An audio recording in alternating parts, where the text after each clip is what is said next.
কথায় কথায় বলে দেশটা কি শেখ হাসিনার বাপের? আওয়ামী লীগ কি একা ঠিকাদারি নিয়ে রাখছে মুক্তিযুদ্ধের, ৭১-এর স্বাধীনতার? হ্যাঁ ভাই, আওয়ামী লীগ একাই ঠিকাদারি নিয়ে রাখছে। এখন যদি বলেন যে এই কথা আমি কেন বলতেছি, প্রমাণ তো আপনাদের সামনে। গত 7 মাসের প্রমাণ, আজকে 5 তারিখ, গত 7 মাসের প্রমাণ, 6 তারিখ সরি, গত 7 মাসের প্রমাণটা দেখেন। 5 আগস্ট যখন 32 নম্বর পুরায় দেওয়া হইলো, আপনারা কেউ প্রতিবাদ করছিলেন? কোন দল, কোন ব্যক্তি করেন নাই, শুধু লীগের লোকজন প্রতিবাদ করছে।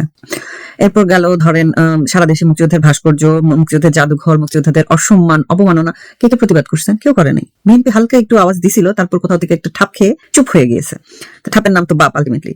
তাদের সামনে যে মূলাটা আছে ক্ষমতার, সেটা তাদের মূলা ঝুলায় তাদের মুখ বন্ধ করে দেওয়া হয়েছে। এছাড়া তার প্রতিবাদ কেউ করে না, একটা সাধারণ মানুষও করে না। যারা জুলাই আগস্টে তারা কোমলমতি ছাত্র ছাত্রীদের পিতা মাতা, পুস্কি খানকি মাগে পিতা মাতা, তাদেরকে আমি কাউকে তো দেখিনি প্রতিবাদ করতে। অথচ জুলাই আগস্টে এরা পাছার কাপড় তুলে লাল হয়ে আন্দোলন চদাইছিল, বিপ্লব চদাইছিল, কিন্তু এখন তো কাউকে দেখি না। এরপর ধরেন 14ই ডিসেম্বর, 16ই ডিসেম্বর, 21শে ফেব্রুয়ারি, এই যে নিরামিষ গেল, যেটা বাংলাদেশে এত বছর আমরা সবাই দেখে আসছি যে সেলিব্রেশন টাইপ হয়, সবাই উদযাপন করে, 14ই ডিসেম্বর শোক দিবস পালন করে।